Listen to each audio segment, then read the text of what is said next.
Morning friends, এখন বাজে হচ্ছে 11:30। তো এখন থেকে নতুন একটা ভিডিও শুরু করে দিলাম। আই হোপ তোমরা সবাই খুব ভালো আছো, আমিও ভালো আছি। সংসারের কাজে কি বলো তো, আমি একদম এগোতে পারছি না, কিছুই বুঝতে পারছি না। ভীষণ পরিমাণে শরীরের প্রতি প্রেশার যাচ্ছে।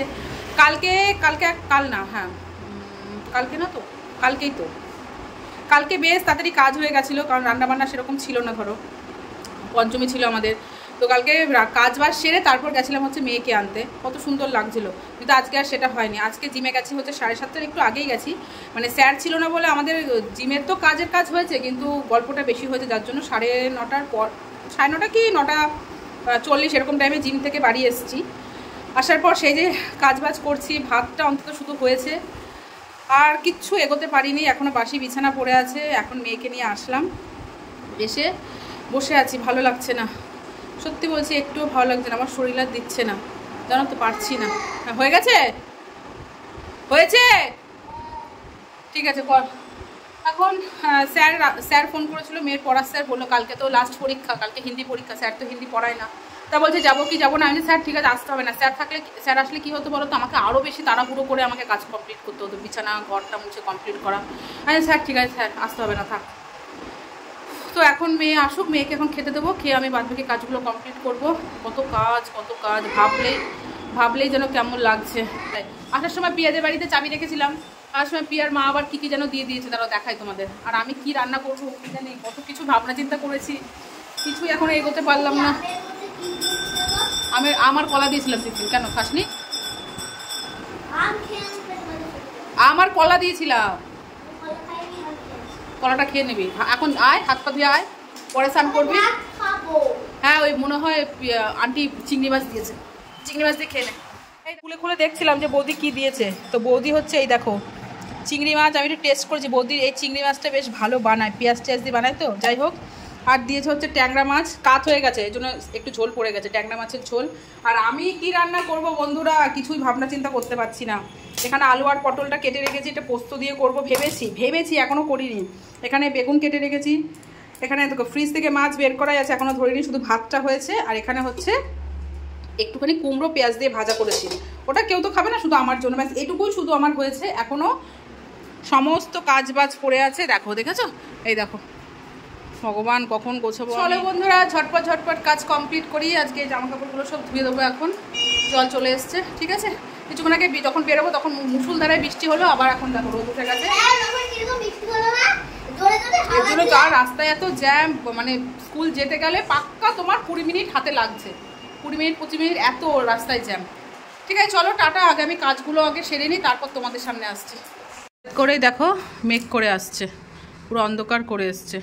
আর এখানে সব জামা কাপড়গুলো রোদে দিলাম, মেয়ের স্কুলের ড্রেসগুলো, আর কিছু জামা কাপড় কেচে দিলাম, এই যে এখানে মেলে দিয়েছি। ঝিরঝির করে বৃষ্টি পড়াও শুরু হয়ে গেছে, বাড়িঘর সব অন্ধকার লাগছে। তো এখন বাজে হচ্ছে 2:10 বন্ধুরা।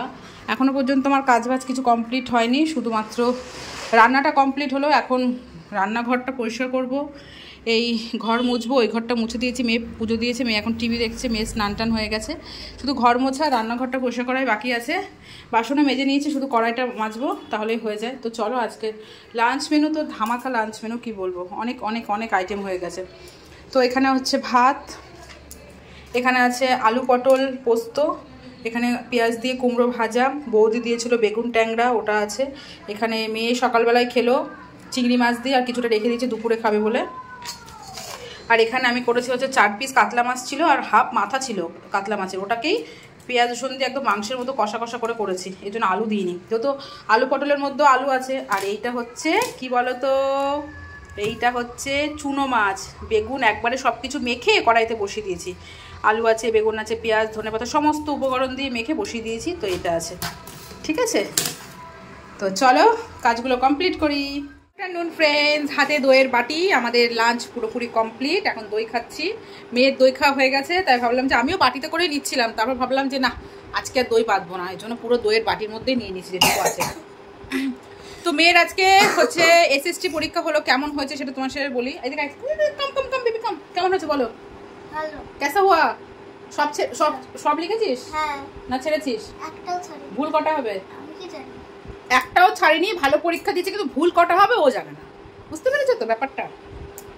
সে যাই হোক, আস্তে আস্তে পরীক্ষা শেষের দিকে চলছে, আর একটা পরীক্ষা বাকি কালকেই, আর তোমাদের আর একটা কথা বলি, মেয়ের আজকে সুইমিং ক্লাস আছে।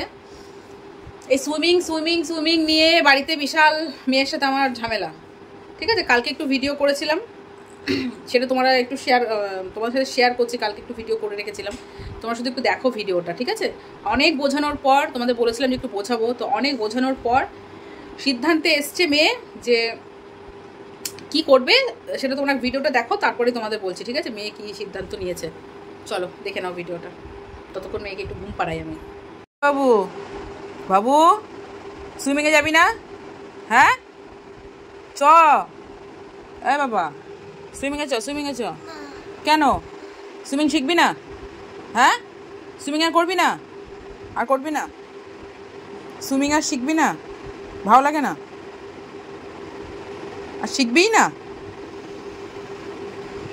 হ্যাঁ কিরে যাবি কি যাবি না? মুখে বল, কি মুখে বল যাবি না, তাই তো? ঠিক আছে। তো এখন বাজে হচ্ছে 5টা, 5:30 বাজে। তোমরা তো দেখলে মেয়ে ঘুমাচ্ছে। অ্যাকচুয়ালি কালকে রাতে আমারও ঘুম হয়নি, আমার মেয়েরও ঘুম হয়নি, যার জন্য এই অবস্থা। ঠিক আছে, ও ঘুমাচ্ছে, তো ও সুইমিং করবে না। ঠিক আছে, কালকে তো যাই হোক গেছিলো অনেক কষ্টে, মানে কান্না করছে রীতিমতো, ও ভয় পাচ্ছে, মানে বড় পুলে নেমেও ভয় পাচ্ছে, আর ছোটো পুলে ও নিজের মতো করে করছে, স্যারদের কথা শুনছে না, ম্যামের কথা শুনছে না, মানে পা পেয়ে যাচ্ছে বলে এই অবস্থা। আর এখন প্রত্যেকটা দিন বড় পুলে নামছে আরও কান্না করছে। তো এরকম না শিখলে, না চেষ্টা করলে কি করে হবে বলো? স্যাররা একদিকে বোঝাচ্ছে, ম্যামরা বোঝাচ্ছে, ও মন মতো করেই থেমে যাচ্ছে, মানে একটানে যেতে পারছে না। আর শ্বাসটাও মানে কি বলো তো, অল্প তো, জাস্ট থেমে যাচ্ছে, কিন্তু থামলে তো হবে না, ওকে চেষ্টা করতে হবে। কিন্তু সে চেষ্টাটা না, কালকে আসার পর কি বলবো, অনেক বুঝিয়েছি, ওর বাবা বোঝালো, আমি বোঝালাম, কিন্তু না, মেয়ে বলছে আমার ভালো লাগছে না, আমি করবো না। সব থেকে বড় কথা হচ্ছে মনে ভয়, যে এত জল আমার ভয় লাগছে, বুঝতে পেরেছো ব্যাপারটা হচ্ছে ওখানে। এখন বলছে আমি যাব না, আমি করবো না, আমার ভালো লাগছে না। কি করা যায় বলো? সেপ্টেম্বর পর্যন্ত মানে 6 মাসের থাকে, 6 মাসের কোর্স থাকে, সেপ্টেম্বর পর্যন্ত সে। আমি 2 মাস অন্তত কর, তোকে তার সারা লাইফ করতে হচ্ছে না। চল না বাবা, কিরে যাবি না? করবি না কেন রে মিঠি? বল টাকা পয়সা দেওয়া হয়েছে না, এরকম করলে কি করে হবে? হ্যাঁ কি করে হবে বল? কিরে এই কি করে হবে? চ, এখনো সময় আছে, চল না। তো ভালো লাগে না? ভয় পাস? তো ভয় পাবি কেন? স্যার ম্যাম সবাই থাকে তো। টাকাগুলো দেওয়া হয়েছে যে, তো কি হবে টাকাগুলো? হ্যাঁ টাকা যাচ্ছে, একটা জিনিস যে কমপ্লিট ভাবে করছিস না। মেয়ের নাচটাও ছাড়িয়ে দিয়েছি। আগে যে স্যারের কাছে নাচ শিখতো, সেখানে প্রায় কত বছর, মানে অনেক বছর, অনেক বছর হয়ে গেছে, ছোটো থাকতে শিখতো, সেখানে ছাড়িয়ে দিয়েছি। এক জায়গায় নতুন জায়গায় খোঁজ লাগাচ্ছি, দেখি যাব, পরীক্ষার জন্য যেতে পারছি না। নাচটাও ছাড়িয়ে দিয়েছি, এখন সুইমিংটা যদি না করে তো তোমরাই বলো। আচ্ছা জিনিসটা তো কমপ্লিট তো করবে, নাচটা ছাড়িয়ে দিয়ে সেটা পার্সোনাল ব্যাপার, মানে কি বলবো, আমার মনে হয় যেখানে শিক্ষার থেকে টাকা পয়সাটা বেশি ইম্পর্টেন্ট দেখায়, সেখানে না করাটাই বেশি ভালো আমার মনে হয়। ঠিক আছে, এর জন্য ছাড়িয়ে দিয়েছি। এখন নাচও যাচ্ছে না, এখন সুইমিং ক্লাসটা করছিল, সেটা তো কর, সেটাও করছে না। তাহলে করবিটা কি তুই? হ্যাঁ মেয়েকে নিয়ে তো মহা ঝামেলায় বললাম, তো থেকে কিছুই করতে ভালো লাগে না।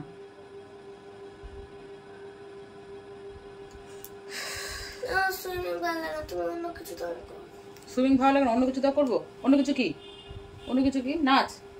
হ্যাঁ নাচে তো ভর্তি করাবো, এক্সামের জন্য তো যাচ্ছি না, সেটা তো যাবো। সুইমিংটা কর, সুইমিংটা 2 মাস আছে, কর। কে বোঝাবে বলো, কে বোঝাবে? কিচ্ছু বলার নেই আর। ঠিক আছে, কি আর বলবো, জোর করে তো কোনো কিছু হয় না জীবনে। নিজের আগ্রহ দরকার, নিজের চেষ্টা দরকার, নিজে যেটা মন থেকে ভালোবেসে করবে, একমাত্র সেটাতেই তুমি সাকসেস হতে পারবা। জোর করে কিছু হয় না, তো জোর করে কি করব বলো? আমাদের ইচ্ছেটা ওর ওপর চাপিয়ে দিয়ে তো লাভ নেই, তাই না? দেখা যাক, আর একটু বোঝাবো, যদি হয় আজকে না যাক, যদি হয় তাহলে ভালো কথা, করবে কন্টিনিউ, যদি না হয় তাহলে ছাড়িয়ে দিতে হবে মাঝপথে, কিছু করার নেই। ঠিক আছে ফ্রেন্ডস, রেডি হয়েছি, মেয়েকে নিয়ে সুইমিং ক্লাসে যাব। তো তোমাদের বললাম যে বোঝাবো, তো বুঝিয়েছিলাম। কি বুঝিয়েছিলাম? মেয়েকে বললাম দেখ বাবু, টাকা দেয়া হয়ে গেছে, তুই অন্তত একটুখানি কর, 2 মাসের ব্যাপার। তো বললো যে মা আমি ছোট সুইমিং পুলে করব, বড় পুলে ভয় লাগছে, ছোটোতে করবো। আমি বললাম ঠিক আছে তাই কর, ছোটোতেই শেখ, বড় করতে পারি, কিন্তু একবারে ঘরে বসে যাস না, তুই অন্তত ছোটো পুলটাই প্র্যাকটিস কর। তো আমার হাজব্যান্ড বললো ঠিক আছে আজকে নিয়ে যাও, আমি ওকে আর একটু বোঝাই, দেখা যাক যদি ভয়টা কমে। আমি ঠিক আছে। তো এখন আমি যাচ্ছি মেয়েকে নিয়ে সুইমিং ক্লাসে, ও ছোটো পুলটাই করবে, বড় পুলটাই করবে না। ঠিক আছে, তো চলো। যেটা ভাবলাম তার উল্টোটাই তো হলো, ছোট সুইমিং পুলে নামাতে গেছে, স্যারা বলেছে না এখানে হবে না, বড় পুলে নামতে। তো মেয়ে তো প্রচণ্ড পরিমাণে কান্না করছে, অনেক বুঝিয়ে, এই ম্যামটা অনেক বুঝিয়ে টুঝিয়ে নামালো। তোকে এখনও বলছে এখন কি করব কিছু বুঝতে পারছি না, কি করব। ডুব দাও, হ্যাঁ ডুব দাও, বাবলস করো, বাবলস করো, বাবলস করো, করো করো করো মাম্মা। মেয়ে ওর কান্না এত দেখে আমার অবস্থা খারাপ হয়ে গেছে। আমি ভাবছিলাম বাড়িই চলে যাবো, হাজব্যান্ড বললো যে না ওকে বোঝাও। তো ম্যামরা বুঝিয়ে আনলো, তো না করলেও তো হবে না বলো, সব কিছু শিখতে হবে। মাম্মা বাবলস করো, বাবলস করো, করো বাবলস করো, হ্যাঁ করো, আর একটু মাথা ডোবাও, মাথা ডোবাও, আর একটু ডাউন করো, ডাউন করো, হ্যাঁ। তো এখন নিজে নিজেই করছে, বোর্ড দিয়ে দিয়েছে, নিজে নিজেই করছে। করো করো করো করো, হচ্ছে। ভয় না কাটালে হবে বলো তো, ভয় কাটাতে হবে। করো করো, আসো আসো আসো আসো, আস্তে আস্তে আস্তে আস্তে করো, আস্তে পা নাড়াও।